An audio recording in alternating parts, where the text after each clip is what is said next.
Good afternoon, sir. Good afternoon, sir. Good afternoon. Welcome, welcome to this platform, sir. Good to see you. Thank you very much. Thank you. So everyone already knows Mr. Gupta. He is not a new face, a very well-known personality. Thank you. Thank So you. fortunately, we have the opportunity of hearing him today and gather some knowledge.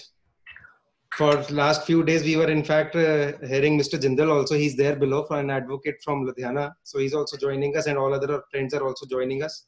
So since it's already 4:10, sir, you can actually start with it. Yes. Today, I had the privilege to research certain things about land laws and how the land laws come into existence and how the law is applicable. In fact, all of you know that right from the when the creation was made by the Lord Buddha, the ultimately the aim was that how the law was created. It is in fact Brahma who made the creature, the universe, and ultimately after that the ancient law came into existence. The ancient law is from Vedas, Brahmas, and Buddhist and Jain chronicles. So there were three types of duties at that time. That is Santi Prava, Adi Prava, and Vana Prava. And all the duties is the kings. Because ultimately the creature came from one that is Brahma. Brahma was the creator of the entire universe. Thereafter, when the creation was made, ultimately the land was there because in the nature of jungles. There was no owner of such land. The only necessity was of food of an individual. So the food was available in jungle itself. They used to have that. After that, the promotion of society and the king developed among us those persons. A person who was representing them, who was dominating position, he became king. Now, after that, what he did is he started acquiring the land, and thereafter, the Kautilya, the Arthashastras, who wrote the Arthashastra, he came into existence, and Manusmriti came into existence. Now, after that, the feature, the basic, the infrastructure of the people at large was developed to a certain extent, and ultimately how the land laws developed in ancient India. Now, in ancient India, what happened was that Kautilya, the author of Arthashastra, he deal with the problem concerning the acquisition and retention of land. During this period, one of the main duties of provincial administration was to collect revenues, because for every nation, for every country, you have to get certain kind of revenue for public utility so that the public at large can survive. Because everybody not the owner, every proprietor, everybody not the non-proprietor. So ultimately, in order to secure the well-being of everybody, the revenue is required for every state. Ultimately, at that point of time, the entire land belongs to king. King was owning the entire land, and in turn, he used to get the produce cultivated from the persons who are residing under him, and he used to collect revenues from them. That is how the state works. Thereafter, the taxation law came into existence, and ultimately, at that point of time, the Manu mentioned that how the rent is to be collected. That nowadays we call it Batai or Lagan, etc. That is one part. Now, after this, this was further came out from the Vedas, because if you kindly recollect, Rig Veda was the Rig Veda period, because Rig Veda is from Brahma. There are 4 Vedas, you know everybody, and in fact, how the land came into ownership, it is the creation of Rig Veda, because either the ownership rights are created by virtue of dint of that, or the king transferred the property right to certain individuals, and ultimately the land came to an individuals, and they became owner of the land. So the way they got ownership, that is either by a gift, sale, or mortgage of land. So at that point of time, the word used was Raja Vastu. Raja Vastu was the basic word used by them under Rig Veda, where the ownership rights were conferred to the individual so that they can have an access to the land, they can utilize the land as per their own domain, and they can get the land cultivated by their own means, and taxes are payable to the government, to the king, for proper and enabling him to have the entire state in a proper manner developed. That's what how the ancient law developed. After that, we came to medieval period. Medieval period is a period where we were in India. Ultimately, the Muslim persons, that Mughals, etc., they start visiting our country, conquering our country in one way or the other. And at that point of time, when they started ruling our country by virtue of, say, attack on our country from different nations, then although at that point of time the Jagir system started, the Muslim became Jagirs. But the Hindus who were dominating in the areas, they were given the charge to improve the economy. And that during Muslim period also, the Hindu persons, they used to cultivate the land as a Hindu peasants, and they were holding the land under Muslim Jagirs. And that was the medieval period. In order to harmoniously coordinate amongst the Hindus and Muslims, the major share of the taxes were collected as a land revenue by the king, who was Muslim at that time, and free grants are made by them. That was the medieval period. And after that, during this intervening period also, what happened was that the Muslim rulers, they formed various attempts in the shape of law. And famous is Todormal, who was introduced by Akbar. And at that point of time, the soil was classified as scientific soil method. He introduced scientific method so that fertility of soil can be increased, because population was increasing day by day, and ultimately, because of population increase, the requirement was that there should be more produced. Because at that point of time, you know everybody that in fact the idea was that one should get the basic survival. That is, the basic idea was agriculture era, and food is the basic necessity. Three things are there: food, clothing, and living. Food, clothing, and living was the basic necessity. There was no concept with respect to industrialization, globalization, and etc. etc. It was subsequently developed with the passage of time. Because the king was the domain of everything. Ultimately, king was managing the entire affairs. That was the medieval period. Now, during this period, the British government also came into existence. They came out with East India Company in 1600 and laid various foundations of law, where they developed the law, and that is how the law changes. Now, British tenure under British rule was different. It started the administration as tax collector for Mughal emperors, because when the British also came, the Mughal emperors were there. That was a medieval period itself. Ultimately, the Britishers, they stepped into their shoes. They put forward a reform to the effect that they used to collect the revenue for Mughal emperors, and thereafter the permanent settlement took place. Thereafter, the various systems, like Jamindara, Mahalwari, and Rayatwari systems, those were introduced by them with the consensus of the Mughal emperors, and each system in attempt to incorporate elements for proceeding agrarian infrastructure, which we have just now also in India.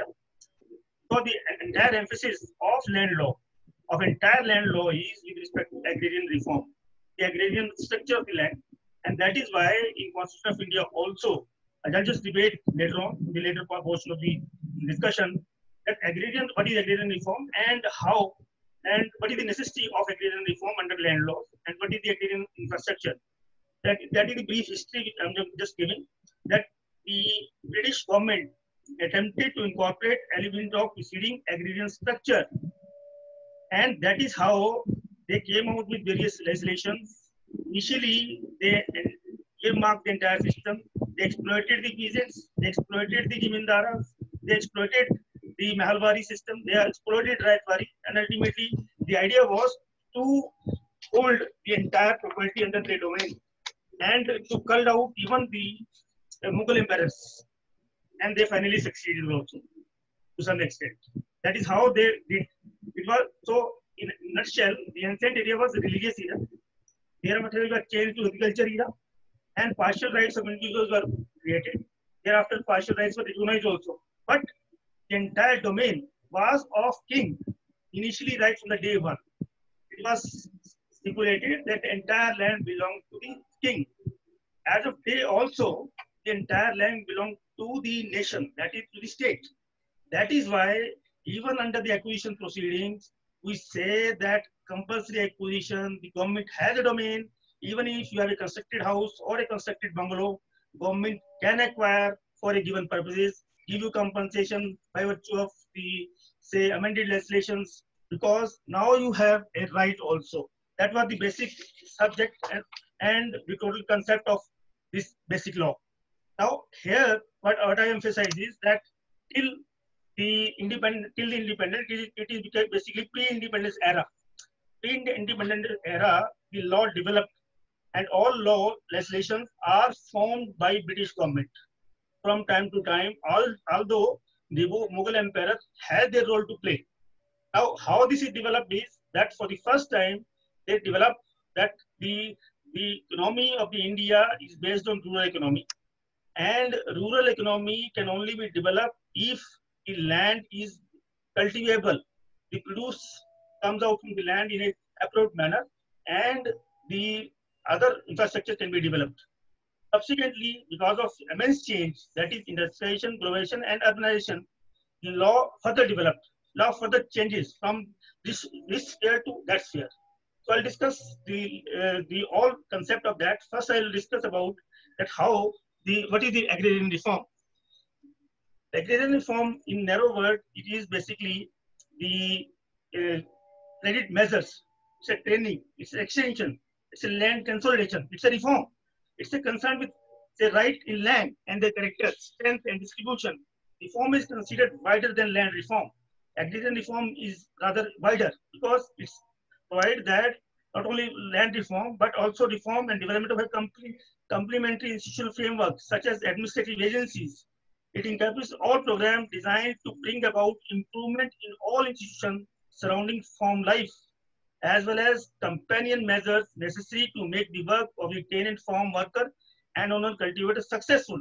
It means remedying not only the defect in distribution and use of land, but also especially the accompanying human relations regarding land, including economic, social, and political relations. So it is basically what we called as agrarian reform. Now, for the first time, they came out with the say legislation to the effect that how all this can be possible. They came out with three fundamental manuals. One is called as Land Settlement Manual. Second is called as Land Administration Manual, and third is called as the Land Record Manual. These are the basic record manuals with respect to to correlate that how this will work. Now, first, I'll discuss about that how the Land Administration Manual was formed and what was the purpose for that. The Land Administration Manual, in fact, was basically, I'll just give a little background of that. In fact, what was the idea of that? Idea was, I'll just narrate in my own word about five things about that. First is, the Land Administration Manual is regarding recording of agricultural statistics.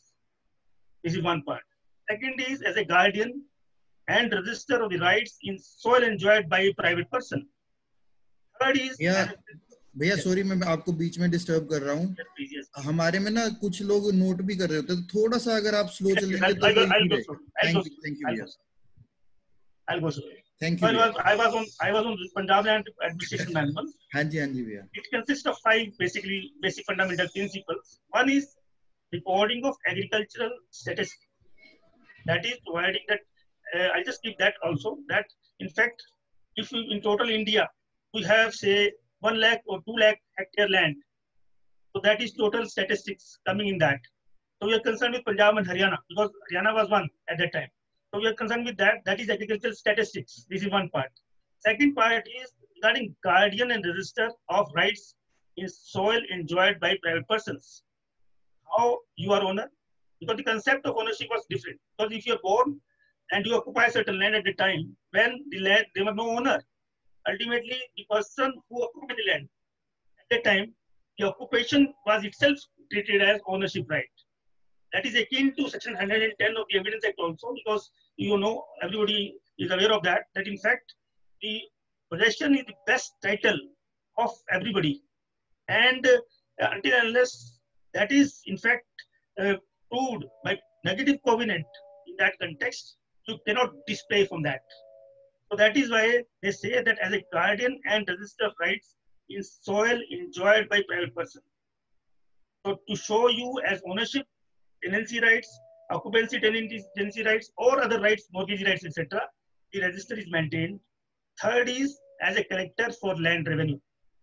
Now the idea was that government can only run if there is something earning out of that land. To pay out of that, that is called land revenue. Land revenue, stricto sensu, cannot be termed as tax, but it is in fact a tax. It is basically, in a common sense, we use is that government is charging tax from the agriculturists. No, it is not. Land revenue is basically, the concept of land revenue was that the king was treated as owner of the entire world, entire India, entire Punjab of Haryana.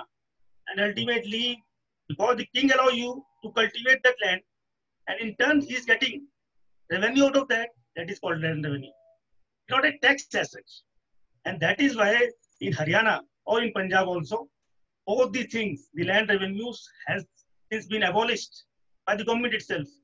They are treating that individual rights are recognized, and it is because of, I'll just come to that also subsequently, because the constitutional amendment, 7th schedule, the state government was given powers to amend the constitution as per their own need with respect to land. The respective state can legislate on the field of area of land.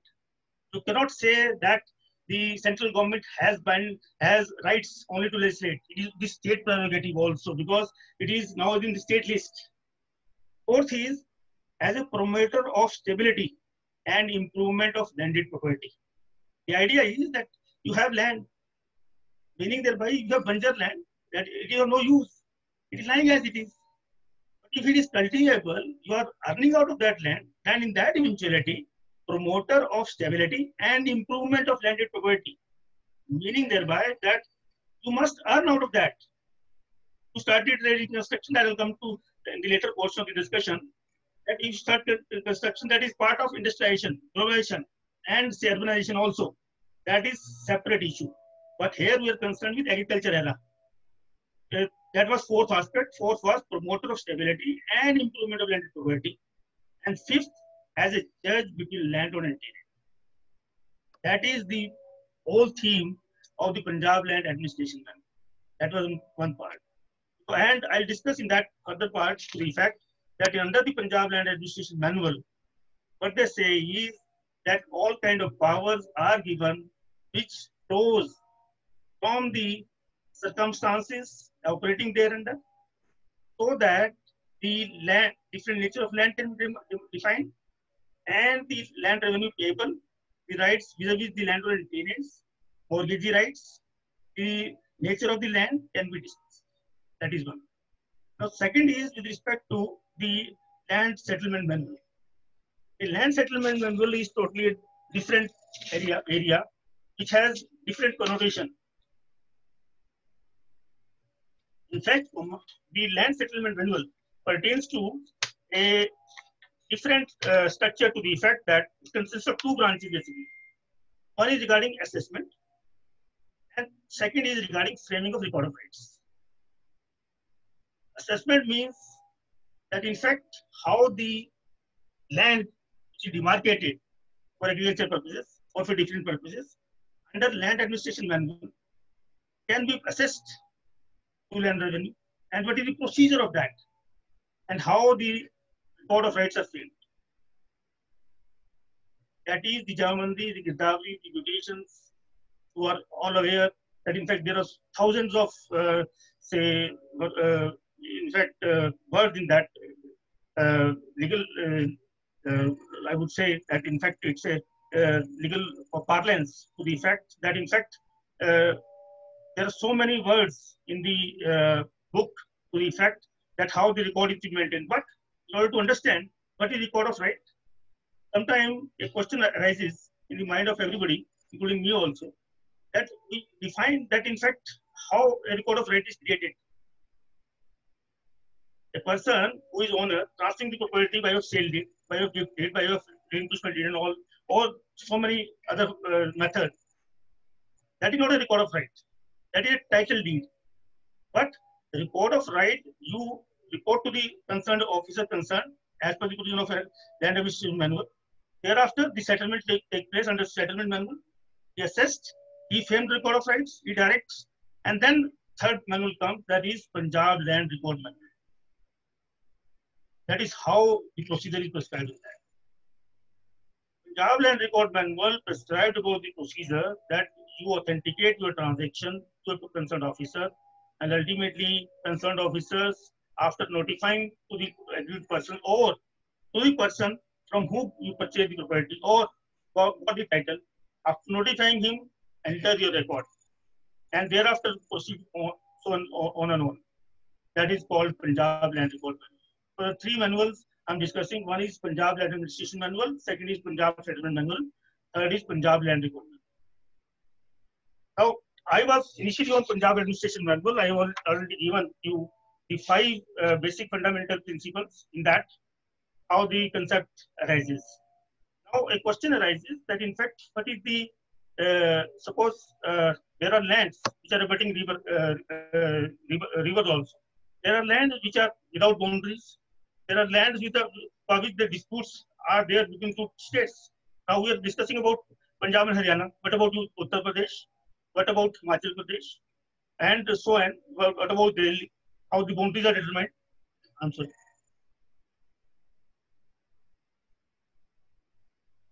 In Punjab Land Administration Manual, they deal with everything to the effect that how the boundaries lines are fixed. You must be aware, I think all of you must be aware that there is a long-standing dispute between Uttar Pradesh and Haryana. And because of that, if you know that Mr. Doi wrote settlement manual and land administration manual, they made a provision for that to say that how the boundaries are fixed. And that is why they came out with an award that is called Dikshit Commission Award, Dikshit Award. And Dikshit Award stipulates the boundaries by associating the Survey of India, that is an international, national body of Indian repute. And ultimately, after conquering all the states involved therein, they fix the boundaries, and that is also emanates from Punjab Land Administration Manual. Now, second aspect, now I'll just deal with one by one, the basic points which I was raising in regarding this Punjab Land Administration Manual. First was the agriculture statistics. I already told you that in fact it pertains to the entire land. Statistics is that in fact you have the entire data, that how much land you have in Haryana, how much land you have in Punjab, and how it will work. This is one. Second is with respect to the guardian and register of the rights in soil enjoyed by private persons. That includes everything. That includes the rights of state, rights of private landowner, and what about its rights of produce, etc. Who will till it? What are the rights of tenants? What are the rights of, they say, the occupiers? There are occupiers, not tenants. There are unauthorized occupants also. That was discussed in later part of my discussion to the effect that what is the difference between tenants and say Morusis and Gar-Morusis. That is a separate aspect. Second is that I already discussed about that in fact land revenue is not a tax in that sense, but it is a rent payable under the settlement. Third is the rent under native system assessment. Then I was collector as a collector of land revenue. The collector is the in fact agency under the civilized government. Even the British government also feel that there should be some kind of say nomenclature to collect the land revenue. And I will discuss only one more part, that in fact before independence, the British government, they used to get the land revenue by all illegal means also. You used to put behind bars and all that. That is why the people used to transfer the property to some third persons so that they can cultivate, they can pay the land revenue to the British government. Now, at that point of time, if you kindly recollect, the government of India formed the Transfer of Property Act also. That came into existence in 1882. So I'll discuss that part. I'm just coming to that. So three manual, that is the basic fundamental principle of all these manuals I have already told you. Now I'll come to basic legislations on that aspect. First is the basic legislation, that is Punjab Tenancy Act. Punjab Tenancy Act that comes into existence in 1887. And simultaneously the Punjab Land Revenue Act. I'll just give the little background. First is Punjab Tenancy Act 1887. Then you have Punjab Land Revenue Act 1887. Then you have Land Acquisition Act 1894.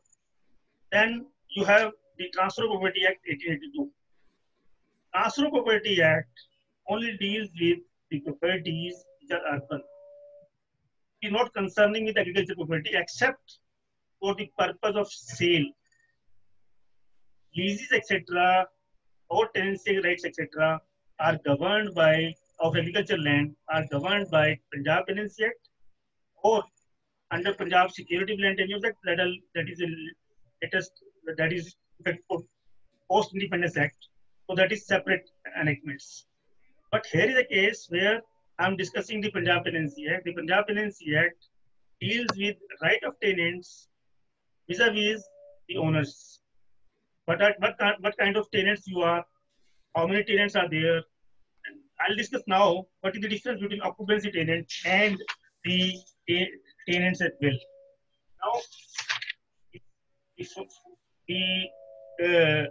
in fact, it is all post-independence period. So I'm giving you the little background that tenants at will are Gair Mulsi tenants.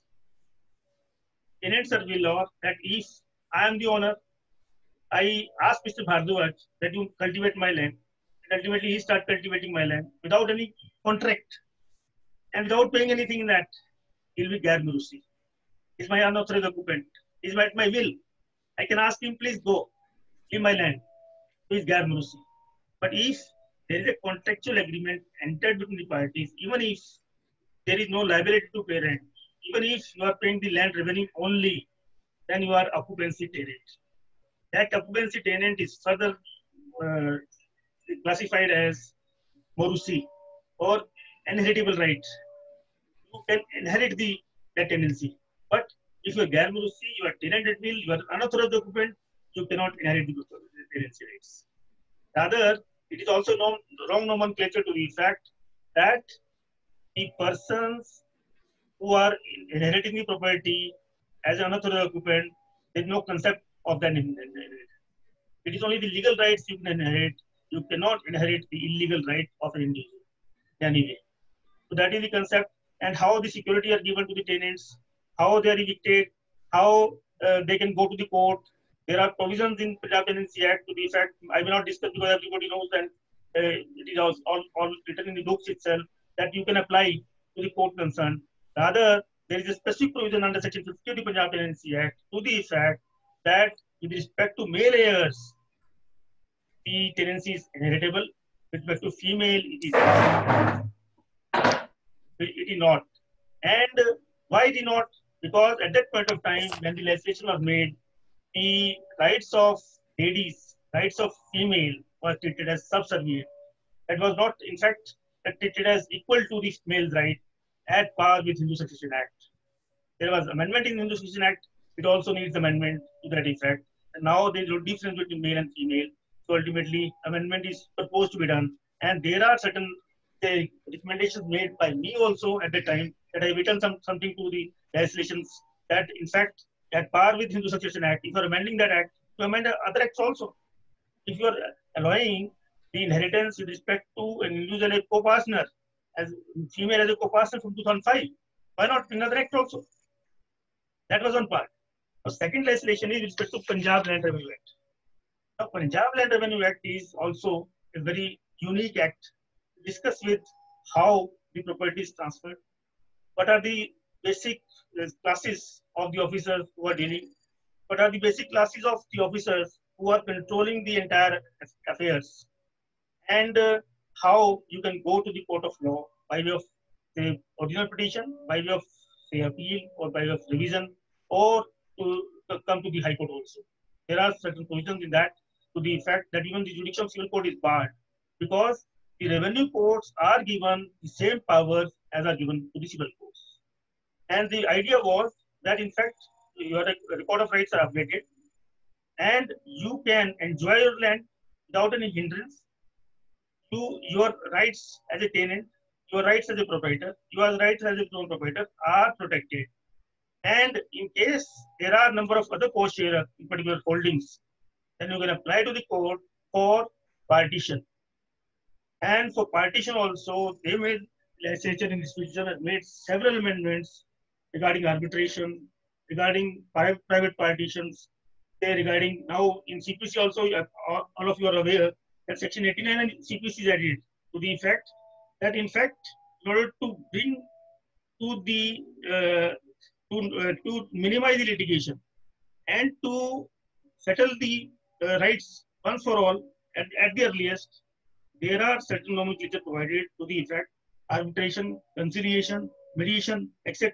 That is Section 89. That was amended in Fund 2 to the effect that in all civil litigation, you can apply to the court that instead of getting agitation before the court or adjudication before the court, will apply to the concerned officer, and delegate it to the mediation, delegate it to the arbitration, or so on. So same is a provision in Land Revenue Act also. And one most important aspect in the Land Revenue is that whenever you purchase the property or you sell the property, then for mutation also, there is always a dispute. Sometimes the dispute is created by co-sharer, sometimes by your vendor, sometimes by some third persons, sometimes even rights are claimed by non-proprietors, or sometimes rights are claimed by the tenants or unauthorized occupants. So all these eventualities are provided. Powers of notification under Section 32 is given to the concerned commissioners, and ultimately, after contest, the mutations are sanctioned under Section 34, 36, and on. And a very unique right is given in the legislation itself, so that nobody can be deprived of his fundamental right or of legal right. Now, I will not say fundamental right because Constitution stand amended. And as of date, Section 45 is a Magna Carta under the Punjab Land Revenue Act, which is the Magna Carta for all legal services.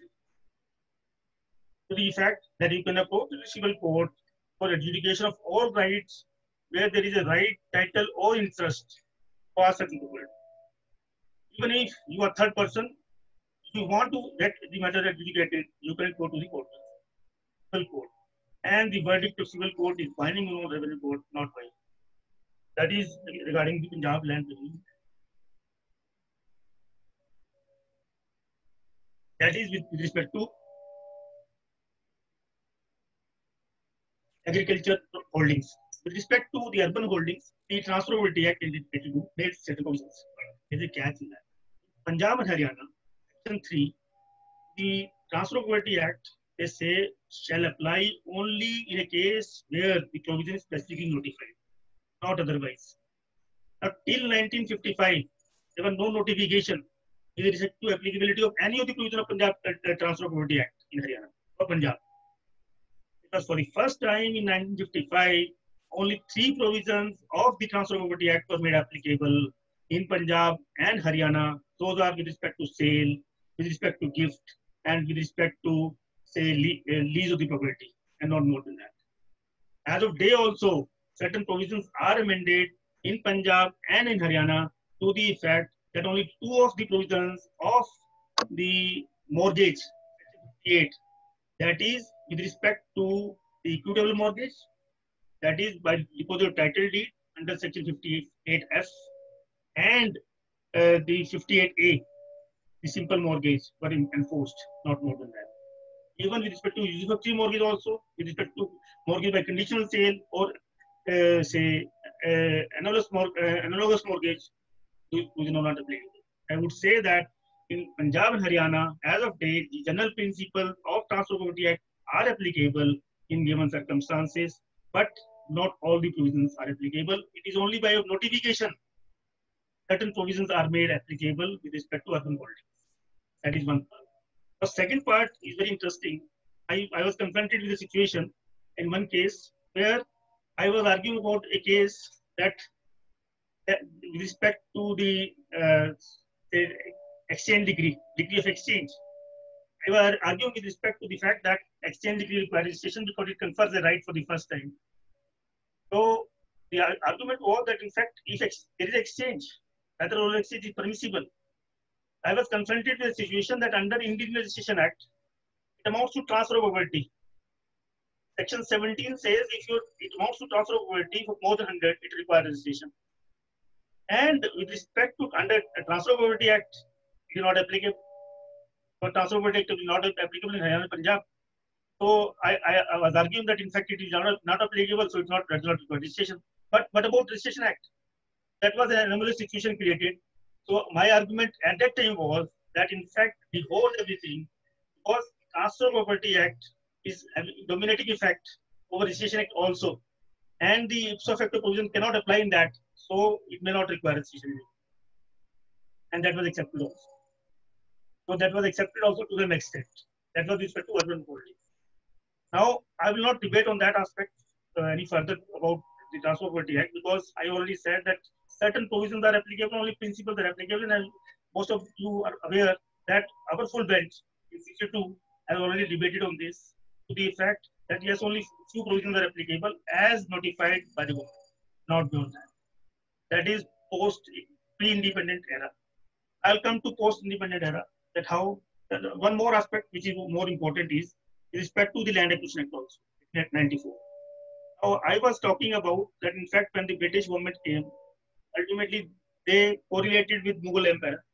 Ultimately, the concept of globalization, industrialization, and urbanization had taken place. They came out with legislation that is called Land Acquisition Act 1890. The Land Acquisition Act 1894 is basically a compulsory acquisition itself. You have the provisions that where Section 4 notification is issued. Now it stands repealed.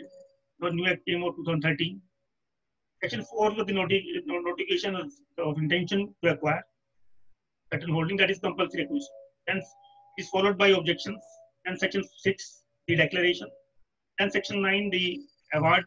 And Section 11, the award is passed. And there is a provision, enabling provision, Section 11A, that if an award is not passed from declaration within 2 years, then it lapses. So that was a case of compulsory acquisition. You have the forum to get the compensation, but you cannot say that my land cannot be acquired, except for the reasons that you stipulate under Section 5A. And in a given circumstances, because of XYZ reason, the court used to interpret under Constitution of India to the effect that there is a discrimination. There is certain lacunas that are technical in nature. Because of that, the land can be released. But in a given circumstance, even if there is one scenario, the land is released, still it can be acquired again and again by the government. And for that purpose, the government came out with other legislations also. That is, one is Land Acquisition Act, second is Acquisition and Acquisition Act. If they acquire for a limited purpose, you know that in fact for army persons, that will say in civil areas also, the land is acquired for limited purpose for 1 year or 2 years. They pay the compensation. After the purpose is achieved, they release your land. The land is, you are the owner throughout of the land, but after that, you are entitled to get the compensation for a limited period. That is called Acquisition and Acquisition Act. And for army persons, there are separate acts also. There the government has already framed.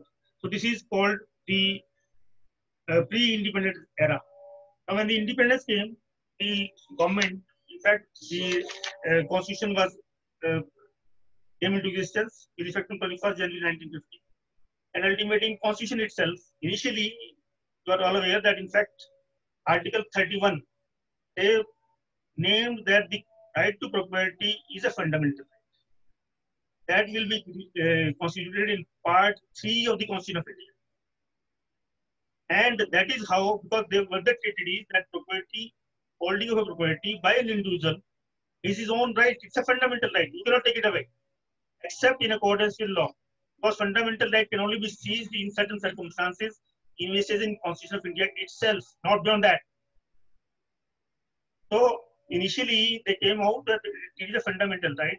Nobody can be deprived of his property except in accordance with law. And accordance in law is that either acquisition or by paying compensation. Those are 31A, 31B. And those are subject matter of interpretation in Ajit Singh's state of Punjab, that is 57, 58, and 74 Supreme Court. Now, that was, now I'm discussing about the post-independence era. Now, in post-independence era, so many laws came giving rights, and in order to secure the rights of individual one, in order to secure the right of parents, in order to secure the right of statutory bodies, because from constitution itself, you have given recognition to the municipalities, to the Gram Panchayat, to other statutory bodies as a statutory bodies, and by naming them as statutory bodies, it is not only for say unusual purpose.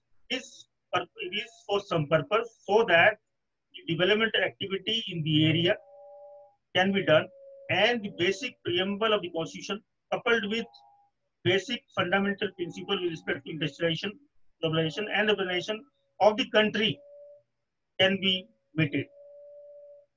That is why they developed the basic certain laws in that context. And in that respect, the first law was the East Punjab Holding Consolidation and Prevention of Fragmentation Act, in which they framed certain rules also with respect to this.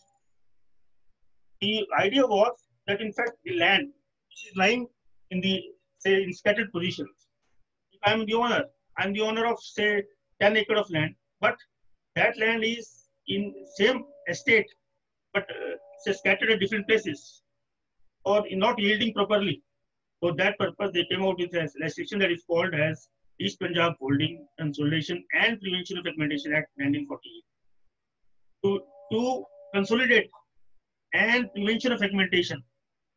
That is why a unique procedure was given in that act itself for notification, thereafter repartition amongst POSERA, and to consolidate their holding of individual.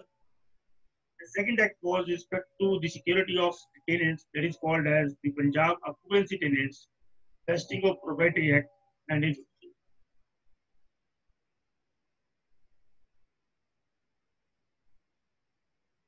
In that act, the unique feature was that if I'm occupying the land for 100 years, say, or 50 years, and I'm not paying any, say, rent or other cess, except the land revenue to the government, then why not conferring me the right of proprietors? Why not giving me security? So that is why in section 5 they say that if you are occupying the land for the last 30 years, you can apply to the court concerned. After analyzing the entire revenue report, if you are recorded as occupancy tenant, that is Horusi. Horusi I have already discussed. In fact, it's the inheritable rights, and you can have say ownership right on payment of limit, say latest compensation to the landowners and become owners. That is under 52 Act, giving security to the tenures, giving security to the tenants. That is regarding agricultural lands. And the most important act is the Punjab Security of Land Tenures Act 1950. So these are the legislation made for security of the tenants who are cultivating wood tillers, who are cultivating the land for the say, generations, under the hope that one day they will get the ownership, they will get the title. And job security land tenures were the basically a revolution period in that area arena, where I would say that in fact persons, I'll give you just example that if you are in Pakistan, you are holding 3 villages, 4 villages, 7,000, 8,000 acre land, they put ceiling that you are allotted here in India 2,000 acre land, or you are already occupying there. They put ceiling that you cannot hold this beyond this, so that the idea was that in fact agrarian reform. I already said that in fact what is agrarian reform? Agrarian reform is basically the concept is more grow food policy, and more grow food policy is only possible if I'm secure, if I'm tenant, if I'm occupier of land, if I'm secure, I can cultivate the land in a proper fashion, so that I know that my security is there. If I am aware that I'm not secure, suppose I'm cultivating the land, tomorrow every entire crop is taken by somebody else, and I'm not secure, and my title is in cloud. So in that, the government came out with Punjab Security Land Tenures Act 1953, and in that they put ceiling. They give nomenclature to the effect that how much land you can hold. They give cut-off date of 53, that up to what date you have to file declaration. And in case declaration not given, they are given a total scheme in that to the effect that if you will not file declaration within a particular period, then the best judgment assessment made by us and per record, and ultimately after giving you an opportunity to select your area, which is called as permissible area, the other area will be declared as tenant permissible area or the surplus area. And from surplus area, the utility will be made firstly to the persons who are rejected tenants, second, right of purchase under Section 18, or to the landless persons who are not owning any land as per their application, and that will be, of course, on basis of certain conditions. Thereafter, it also prescribes about the security to the tenants that until unless the tenants who are rejected are settled on surplus area of XYZ, or if the landowner is not having any surplus area, in that eventuality of some other surplus area, they will not be evicted. So that is security to the tenures given. That is how they discuss about that. Third, the next legislation which came into existence is regarding Punjab Village Common Land Regulation. That also came in 53, amended slightly in 54. Now, I've just given you the reference with respect to the introduction of the panchayats as the statutory bodies, municipality as the statutory bodies, constitution itself. And in panchayat as a statutory body in constitution, meaning thereby that the security to the panchayats are given to certain extent so that the panchayats can act for the welfare of the being, the village. Whether you are proprietor in the village, whether you are non-proprietor in the village, or whether you are, say, non-proprietor include everybody, even say downtrodden people also. So that is called, legislation is called as Punjab Village Common Land Regulations Act 1953, and second was 54, amended, and finally amended in 61. Where certain lands which were earmarked for common purposes land are described, and those land under Section 2G of the Act are called as Shamrat, and on which I would not say that in fact the panchayat can be construed as owner, but not as an owner. In fact, Shamrat means the land which vested with the panchayat, management and control vested with the panchayat. Ultimately, the panchayat has domain over that land, but it is not that the panchayat will be owner of that land. It's also a misconception that the panchayat will be owner of the land. It is only in that context that it is only for common purposes, so that the needs, basic necessity of the proprietors and the non-proprietor and the developed panchayats can be made out. That was basically under the Punjab Village Common Land Regulations Act. Now, after this, the government, because you know that after Punjab Reorganization Act 1966, the Haryana and Punjab were separated. Now, in Punjab Reorganization Act, whatever were the enactments in Punjab, those were ipso facto adopted by the state of Haryana. Not all. In fact, some of the enactments were adopted. And in that area, with respect to the security of land and use, the Punjab government framed Punjab Land Reforms Act, and the Haryana government came out with legislation that is called as Haryana Ceiling on Land Holdings Act. That is also with respect to security of the persons who are landless, or the rights of the person to have ceiling up to a particular extent. Same with the position in Land Reform Act also. The only difference in Punjab Land Reform Act applicable to Punjab is that whatever land vested in the government as a surplus under the 1953 Act, if it is utilized, then it will be vested in automatically in state in Punjab, and it can be allotted to the landless person or to the tenants. But in Haryana, the position was different. In Haryana, as on cut-off date of 1972 Act, that is Haryana Ceiling on Land Holding Act, 1972, the cut-off date for 24th January 1971. Even if the land is not utilized for any, say, common purposes or not allotted to individual, it is automatic vesting. Under the old Act of 1953, if it declared a surplus, automatically on 24th January 71, it will deemed to be vested. The only moratorium put was that in fact the Act came into existence from 22nd December 72, applicable in effect on 24th January 71. That was the only moratorium period. during that period, if some transactions took place, then you can get benefit. So that is basically an idea that nobody should retain a particular holding, and the idea was again a agrarian reform. All enactments are of agrarian reform, that eventuality. And ultimately, how agrarian reform? Because the landowners who are occupying 200 acres of land, they are scuttled to 30 acres. Thereafter, the land is declared surplus.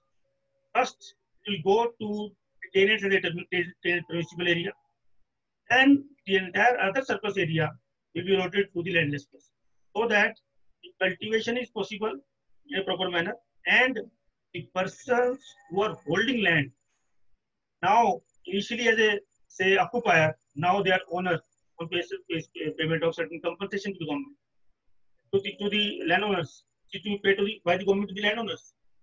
So that is basically the fundamental principle that in fact agrarian reform. Now I'll come to the constitution itself. Constitution amended that in fact by virtue of 74th amendment to the effect that the right of property is no longer a fundamental right because of these amendments only.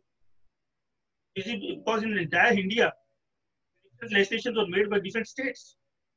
And once they made those amendments, ultimately it was thought that today a person is holding 200 acres of land. And in that eventuality, tomorrow he will say that since it is a fundamental right, how you are depriving that right? That is also a debate. If you must be aware that in fact all these legislations were subject to challenge for the Constitutional Bench, for the Supreme Court. In Ranjit Singh's case, and ultimately the Supreme Court said that in fact now there is amendment in Constitution itself to the fact that the right to property is no longer a fundamental right but a legal right under Article 300A of the Constitution of India.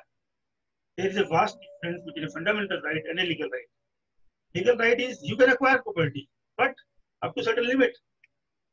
That is why even the builders who are given licenses to develop a colony, if they won't develop within a particular period, then in their hands also the land can be declared surplus.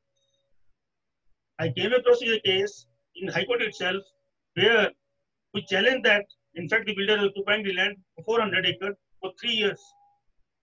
Supreme Court accepted our petition. High Court accepted our petition to the effect that now he cannot hold more than that because he did not develop that colony. Under the Garco development, he cannot acquire more than the ceiling limit. So ceiling cut down to 30, and then he ever declared surplus.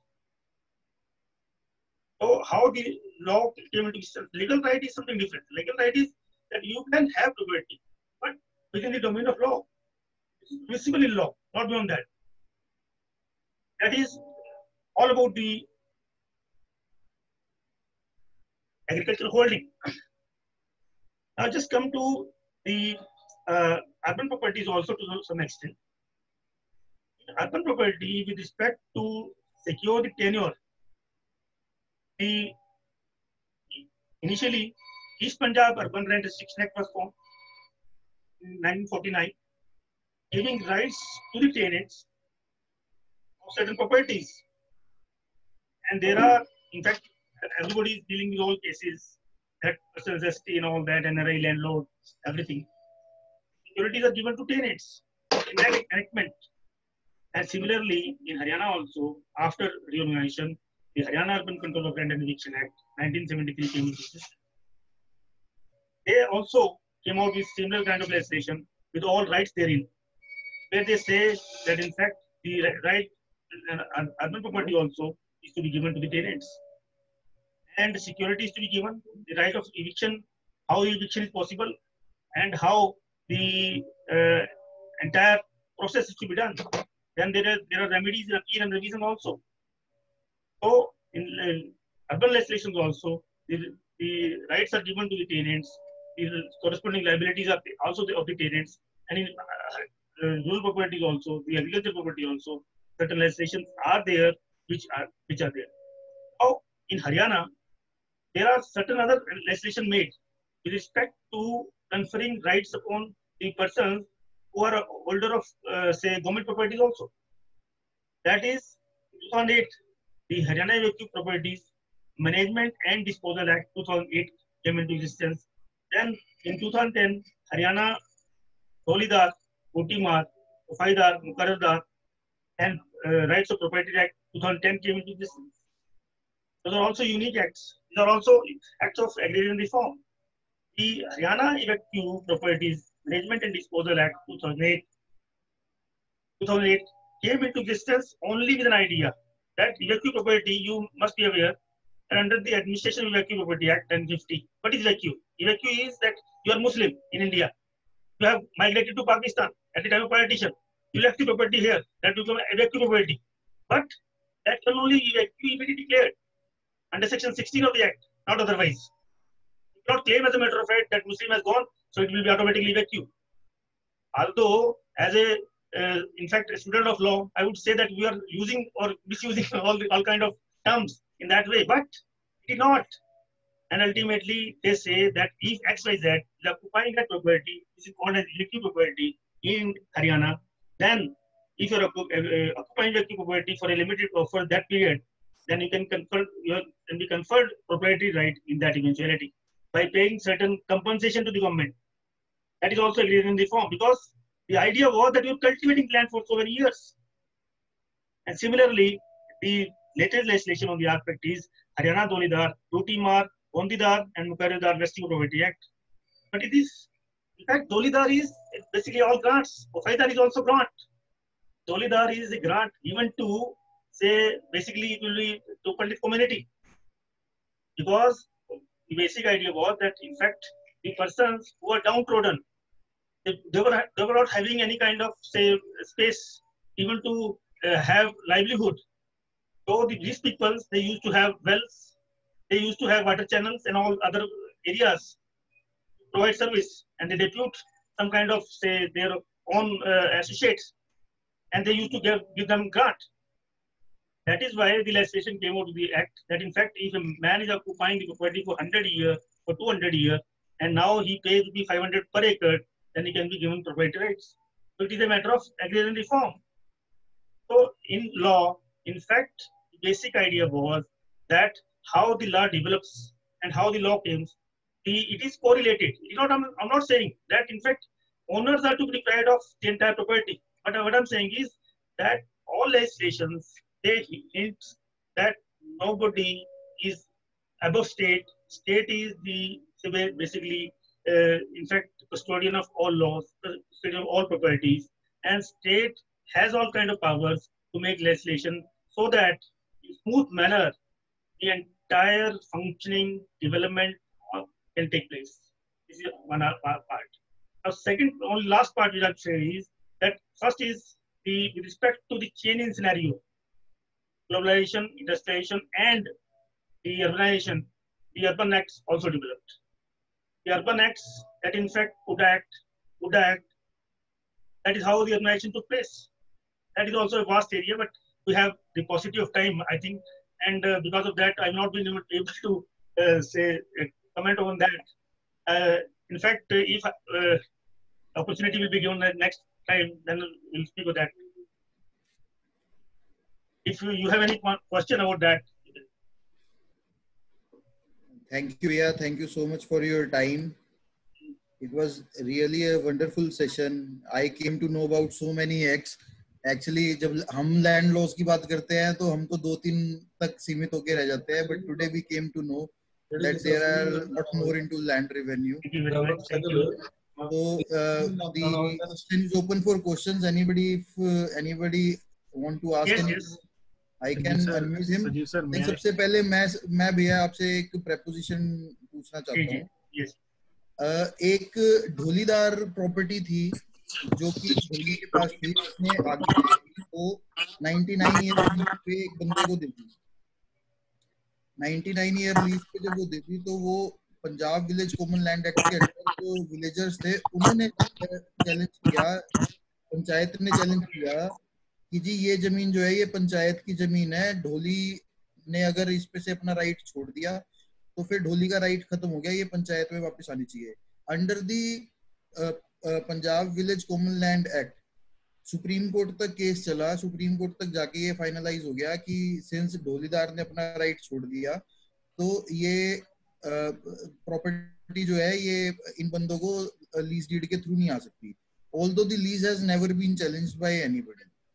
Now the party came to know कि पंचायत ने जिस time पे village panchayat land का दावा डाला था, उस time पे पंचायत जो थी वो बाइफरकेट हो गई थी, और जिस पंचायत ने दावा विलेज कॉमन लैंड एक्ट का डाला था, वो पंचायत तो उस पंचायत के नीचे वो जमीन ही नहीं आती थी. तो क्या अब उस पार्टी के पास ये राइट होगी कि सुप्रीम कोर्ट तक वो सेटल होने के बाद वो दोबारा से इस बात को उठा सके कि ये जिसने डिक्री उसके अगेंस्ट ली है till the supreme court, he was not a proper party itself, because panchayat की वो जमीन ही नहीं थी जिस पंचायत ने वो चैलेंज की. तो बाइफरकेशन जो हुई थी वो पहले हो चुकी थी. बाइफरकेशन पहले हो चुकी थी. उसमें दो बेसिक प्रिंसिपल्स हैं. सेक्शन 4 जो है ना, section 4 Punjab village common land act, उसमें क्या है कि जो ये एक्ट है 2010 वाला 2010 वाला, उसमें पंचायत के ऊपर अप्लाई नहीं करेगा. उसका कारण ये है कि 2002 वाला में there was no distinction in panchayat and individual, but 2016 rather than 2018 there is an amendment by state of Haryana to the fact that panchayat land, the municipal land or other statutory body land was excluded from this period. So this act will not apply. 2010 will not apply, but can cover under section 4 of the Punjab Village Common Land Act, where they protect it. Now you can file a fresh petition before the collector concerned by taking the aid of section 13 of the Village Common Land Act to the effect that in fact, firstly, that person was without that judgment is per inferium, because the person who was contesting, he has no right. The second, in fact, whatever was the right of lessee, that is a separate, that is subservient to Doli, but Doli right is protected under section 4 of the act. So confer me right under section 4 and ignore Doli, ignore lease. At the most, lease can be set aside, but my Doli right cannot be set aside. Number one. Number two, you can argue that in fact under section 4 there is no embargo to the effect that even if the Dolidar creates some third rights, or let the property to some third person to cultivate, then in that eventuality you cannot take away Dolidar rights. It is all case laws.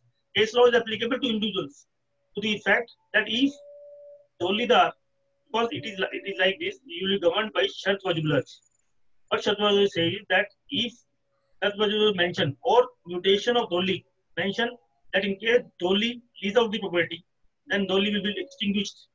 Then you know case. If there is a registered lease in favor of third person. But if उसमें वाजिबुल अर्ज कहती है कि it can be used only for temple purposes, और जो lease हुई है उसके अंदर उसने कहा है कि टेंपल की रख रखाव के लिए ये लैंड जो है लीज पे देनी जरूरी है ताकि मैं टेंपल को ठीक करवा सकूं. So you have a good case.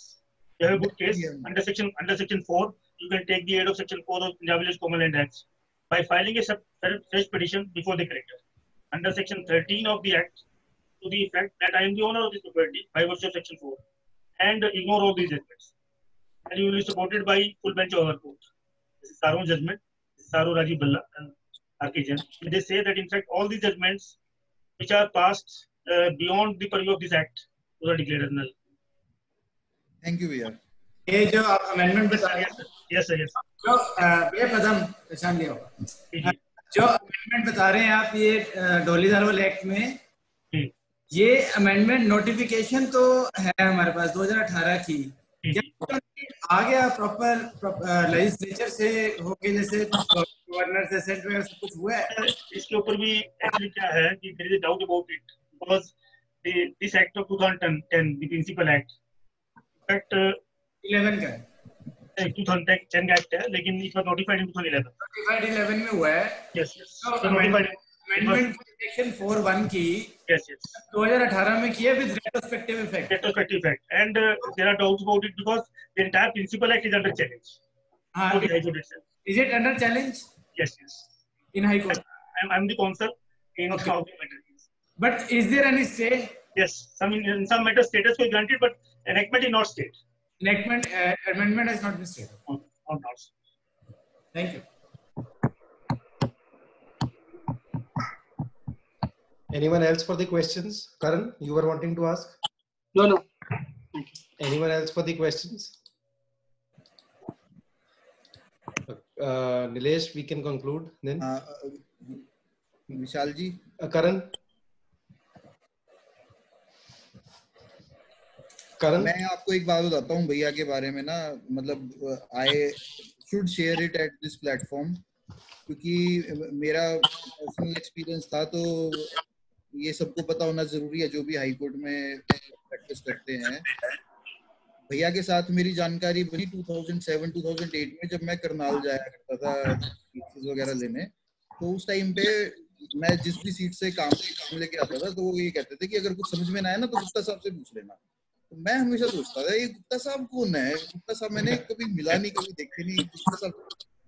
तो मैंने करनाल में एक बड़े अच्छे मेरे फैमिली फ्रेंड थे, मैंने उनसे पूछ लिया, मैंने कहा सर ये गुप्ता साहब कौन है, ये मैंने बड़ा सुना है कि गुप्ता साहब से। कहता भाई मेरी सीट पे बोल दिया, किसी और सीट पे मत बोलना, आगे से काम मिलना बंद हो जाएगा अगर तुम्हें ये नहीं पता कि हाई कोर्ट में संजीव गुप्ता कौन है।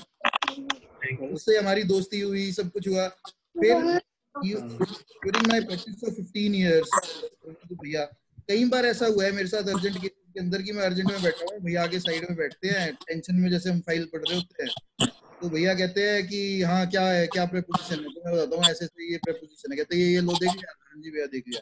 ये जजमेंट देखी है, नहीं देखी, कहते हैं ये जजमेंट निकाल के लेके आई, ये तेरे काम आएगी। वो वहीं से ही मुंशी को फटाफट छोड़कर और साथ के साथ वो जजमेंट लेके और रिलीफ भी मिली।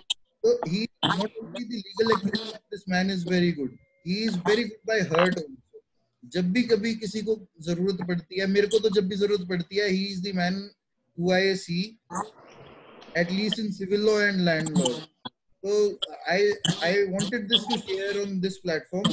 So formally Karan has a topic for tomorrow on arbitration.